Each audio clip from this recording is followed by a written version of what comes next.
Hello divine souls, नमस्कार, प्रणाम। एक बार फिर से आपका बहुत बहुत स्वागत करता हूँ लाइव विब्रेशन के इस नए एपिसोड में। मैं हूँ अंकित स्टो। डिवाइन मस्कुलिन डीएम का ईगो पहाड़ जितना ऊंचा।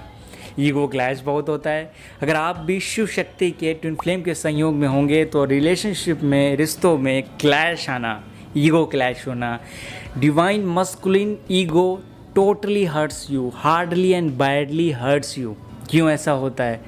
इस खूबसूरत सी जर्नी में इतना कलेश क्यों आ जाता है, इतना प्रॉब्लम क्यों आ जाती है, इस पे हम बात करने वाले हैं। अगर आप इस ट्विन फ्लेम की जर्नी में नहीं भी हैं तभी भी ये सोल्यूशन आप पे ज़रूर से काम करेंगे, बिकॉज ये रिलेशनशिप एडवाइस है। इसमें रिलेशनशिप को इम्प्रूव करने के लिए मैं बताऊंगा। और ये जो जितना फेस क्रिएट हो रहा है ट्विन फ्लेम की जर्नी में, आप इससे क्लियर हो जाएंगे, आपको कुछ नई चीज़ें भी पता चलेंगी। तो वीडियो को शुरू करते हैं। सबसे पहले मैं बात करूँगा डीएम के कैरेक्टरिस्टिक पे, वो ऐसा क्यों करते हैं और इसको ठीक कैसे करें। डीएफ के बहुत सारे क्वेश्चंस आए हैं, बहुत सारे लोगों से, लड़कियों से मेरी बात होती है। उनमें से ज़्यादातर जो लेडीज़ हैं वो इस बात पे बात करती हैं कि डीएम मेरी बात नहीं सुन रहे, ट्विन फ्लेम जर्नी को नहीं समझ रहे हैं। ट्विन फ्लेम जर्नी को अगर समझ भी गए तो वो अवेकनिंग नहीं हो रहे, अनअवेकन डीएम है, या बैडली बिहेव करना, अब्यूजिव लैंग्वेज यूज़ करना, इस तरह की जो फेज़ है, इस तरह की जो स्टेजेस हैं ट्विन फ्लेम की लाइफ में क्यों घटित हो रही हैं। इतनी डिवाइन सी जर्नी, इतनी खूबसूरत से सीखना सिखाना, फिर ये ईगो क्लैश क्यों? क्यों ये मिरर करने पे एक दूसरे को गलत समझ लेना, एक दूसरे से अलग चले जाना, सेपरेशन क्रिएट हो जाना और फिर पास आना। रह भी नहीं सकते एक दूसरे के बिना और एक दूसरे के साथ रहने पे काम भी नहीं चलता। तो इस चीज़ को ठीक कैसे करें? इस चीज़ को ठीक करने के लिए आपको स्टेप बाय स्टेप समझना होगा। और अगर एक बार आपकी वाइब्रेशंस बढ़ गई, जो कि सबसे इम्पॉर्टेंट है, वाइब्रेशन जैसे आपकी बढ़ती है वैसे ही आपकी कॉन्शियसनेस बढ़ जाती है। और आपकी कॉन्शियसनेस, आपकी चेतना बढ़ते ही आपके आसपास के सारा एटमॉस्फेयर दूर हो जाता है। आपकी लाइफ में पॉजिटिव लोग आ जाते हैं, आपके लाइफ में हीलर आ जाते हैं। तो उस चीज़ को अप्लाई कर सकते हैं आप भी। आपकी ये खूबसूरत सी जर्नी के बीच जो डीएम की ऊर्जा है वो थोड़ी सी अलग है। मैं बाह्य प्रतीति की जो फिजिकल अपीयरेंस है उसके बारे में बात नहीं कर रहा हूँ। देखिए, कोई मेल के अंदर भी डीएफ हो सकती है, मतलब उसका फेमिनिन के जैसे नेचर हो सकता है, एक फीमेल के जैसे नेचर हो सकता है कि उनकी जो एनर्जी होंगी वो डीएफ के फॉर्म में होंगी, लाइक शक्ति के फॉर्म में होंगी। उनके अंदर भी हीलिंग एबिलिटी हो सकती है। लाइक बहुत सारे जेंट्स ऐसे बात होती है जो डीएफ की तरह बात करते हैं एक्चुअली, और जो बहुत सारी लेडीज़ हैं जो डीएम की तरह होती हैं। ये बाह्य जो फिजिकल बॉडी है ये अलग हो सकती है, लेकिन ज़्यादातर केसेस में एक ही रहता है। जो डीएफ है उसके बाहर से भी डीएफ है, अंदर से भी डीएफ है, ठीक है।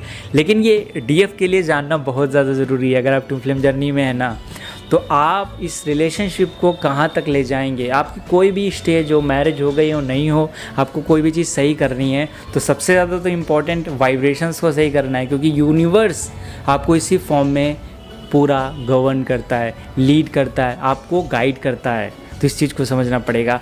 व्हेन मैं मेन इंपॉर्टेंट बात पे आ जाता हूँ, होता क्या है कि समवन, जितनी बार ये आप आइडेंटिफाई कर लेते हैं कि समवन इज़ माई डीएम और ये जो है मेरे लिए बहुत ज़्यादा इम्पॉर्टेंट है, this person is so much, don't do this, आपको ये बिल्कुल भी नहीं करना है।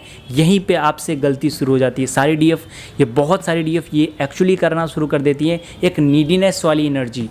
I want this person, I need this person. आप जब जितनी बार ये नीडनेस वाली एनर्जी यूनिवर्स को सेंड करती हैं, उस गॉड को, उस भगवान को सेंड करती हैं, वही चीज़ हमको मिरर होती है, वही आपको मिलता है। आपके लाइफ में भी वो नीडीनेस बन जाती है। जब आपको पता चल गया आपका रिलेशनशिप है, आपकी वो डीएम है, तो उनको अलग तरह से गाइड करिए, उनकी लाइफ में अलग तरह से इम्प्रूवमेंट लाइए, उनको अवेकन करिए, उनको मेडिटेशन कराइए।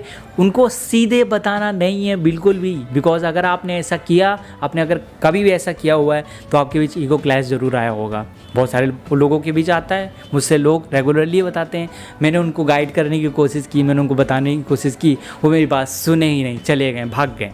होगा ही ऐसा, क्योंकि आप अगर बताने की कोशिश करेंगे, आप अपने आप को ही गाइड करने की कोशिश करेंगे, डिक्टेट करेंगे, तो वहाँ पे प्रॉब्लम तो क्रिएट करें। अपने आप को आप प्यार से बता सकते हैं, एक अलग वे से बता सकते हैं। जैसे एक माँ अपने बेटे को कैसे बताती है, वो सीधे नहीं बोलती, वो कुछ इशारा करती है, वो कुछ संकेत देती है, इंडिकेशन देती है, तब उसको समझ में वो चीज़ आ जाती है। उसी तरह से आपको गाइड करना होगा, एक मदर की तरह।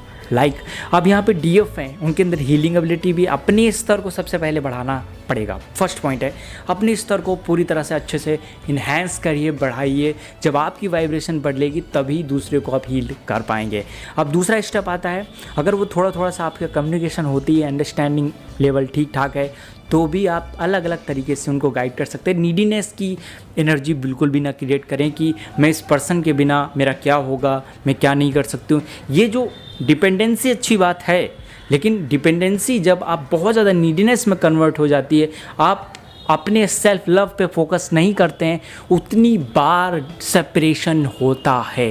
ये डेफिनेटली होता है। अगर ये किसी के लाइफ में सेपरेशन हुआ होगा, डेफिनेटली 100% उनने सेल्फ लव पे फोकस नहीं किया होगा। आपका ध्यान अपने ऊपर से हटा, आपके डीएम भी आपको छोड़ के चले जाएंगे और आप अपने आप का केयर नहीं करेंगे, अवेकनिंग पे ध्यान नहीं देंगे, अपनी इंट्यूशंस पे, इनर इंट्यूशंस पे ध्यान नहीं देंगे, सेपरेशन घटित हो जाएगा, प्रॉब्लम क्रिएट हो जाएगी। तो सीधे उनको गाइड नहीं करना, सीधे बताना नहीं है, सिर्फ इशारों से कि मैंने ये किया है, I feel so good, this is very very miracles रूप से आपके लाइफ में चेंजेस आते हैं। इसको करने से मिरेकल हो जाता है। तो इस तरह से वो मोटिवेट होंगे, वो करेंगे। अगर वो थोड़ा सा भी करते हैं, डीएम की स्ट्रेंथ अच्छी होती है, लॉजिक से अच्छे होते हैं, चीज़ों को ग्रैब करने की स्ट्रेंथ अच्छी होती है, वो कम समय में भी आपके बराबर ग्रोथ पा सकते हैं। बस एक बार वो ध्यान दे दें। जैसे वो एक ध्यान देंगे, जैसे शिव क्या है, शिव शक्ति को आपने देखा है, शक्ति इमोशनल रहती हैं, लाइक एक जगह से दूसरी जगह इमोशनल बातों में रहती हैं। लेकिन आप शिव को देखिए, ध्यान मग्न। एक बार जब डीएम कॉन्संट्रेट हो जाते हैं ना, तो उनका फोकस वहाँ से कोई हिला नहीं सकता।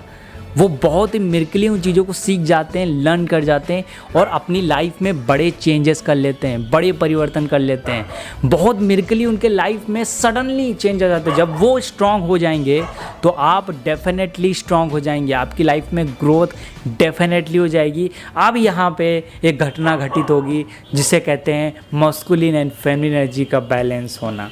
यहाँ पे जो आपका उद्देश्य था शिव शक्ति का संतुलित होना, यहाँ पे जो आपका उद्देश्य था राइज करना खुद को, वो आप एक दूसरे को राइज कर लिया। इसके साथ ही दोस्तों आपको 3 स्टेप्स में काम करना है। पहले खुद की वाइब्रेशन राइज करना है, सेल्फ लव क्रिएट करना है और देन उनको इशारा करना है, उनको दूसरी तरह से गाइड करना है। क्योंकि जो मस्कुलिन एनर्जी होती है उनके लोअर चक्रा, मैं कौन हूँ, मैं जो मैं कहाँ का भाव आता है वो कहाँ से आता है, रूट चक्रा से आता है, सैक्रल चक्रा से आता है, जो लोअर डायमेंशंस के चक्रा होते हैं उनसे आता है ये सारा भाव। मेल्स मोस्टली नीचे के 3 चक्रों का ज़्यादा डिपेंडेंसी होते हैं, ज़्यादा यूज़ करते हैं। फीमेल ऊपर के 3 चक्रों की ज़्यादा स्ट्रेंथ होती है, वाइब्रेशंस हाई रहती हैं। कैसे? जैसे इमोशंस का, वोकल एबिलिटी का एंड थर्ड आई का। इनका यूज़ वो नेचुरली ही कर सकती हैं, बाय डिफ़ॉल्ट उनमें ये एबिलिटी होती है हीलिंग करने की, हार्ट इमोशंस की। थर्ड आई साइकिक एबिलिटी ये बचपन से होती है। अगर कोई भी फीमेल थोड़ा ज़्यादा ध्यान दे दे तो आराम से ऑब्जर्व कर पाएगी कि यूनिवर्स उनसे क्या कहना चाह रहा है। तो ये नेचुरल एबिलिटी है आप में। Masculine energy basically physical ability या नीचे के 3 चक्रा जो होते हैं वो ज़्यादा एक्टिवेट होते हैं या उनका यूज़ वो ज़्यादा करते हैं। इसलिए बाय डिफ़ॉल्ट आप कुछ कहेंगे तो नीचे के चक्रों पर चोट लगेगी, प्रॉब्लम आएगी, सफरिंग होगी, तो ट्रिगर होगा और उससे क्या होगा, वो लड़ाई करेंगे, फाइट करेंगे, आपकी बातों को नहीं सुनेंगे एक्चुअली। तो वहाँ पे तो डेफिनेटली क्लैश क्रिएट होगा आपके बीच और ऐसे तो आप कभी भी एक दूसरे को बैलेंस नहीं कर पाएंगे। चाहे जितना खूबसूरत सा रिश्ता हो, ट्विन रिश्ता हो, फिर भी कुछ ना कुछ कमी रह जाएगी। इसलिए जो पूरे 7 चक्र हैं वो एक स्त्री और पुरुष, मस्कुलिन फेमिनिन संतुलित बन के करती है। तो यहाँ पे ब्लॉक अनब्लॉक करने से काम नहीं चलेगा। यहाँ इस चीज़ से काम नहीं चलेगा कि सामने वाले से बात ना करो, चीज़ें ठीक हो जाए अचानक से, वो मेरी वैल्यू समझे, ऐसा नहीं है। थोड़ा सा अंडरस्टैंडिंग डेवलप करना पड़ेगा, थोड़ा सा इस रिश्ते को अलग तरीके से हैंडल करना होगा। ये नॉर्मल रिलेशन की तरह नहीं काम कर सकता है। ये वैसे ये जो रूल है वो नॉर्मल रिलेशनशिप में भी अप्लाई आप कर सकते हैं। होपफुली दोस्तों वीडियो में आपको मज़ा आया होगा, कुछ नया सीखने को मिला, थोड़ा सा भी अच्छा लगा हो तो लाइक के साथ सब्सक्राइब, तो बेल आइकन क्लिक कर लीजिए अगर आप इस वीडियो पे, इस चैनल पे नए हैं। नेक्स्ट वीडियो हम लोग मिलते हैं, तो अपना ख्याल रखिए, ध्यान रखिए। नमस्कार दोस्तों।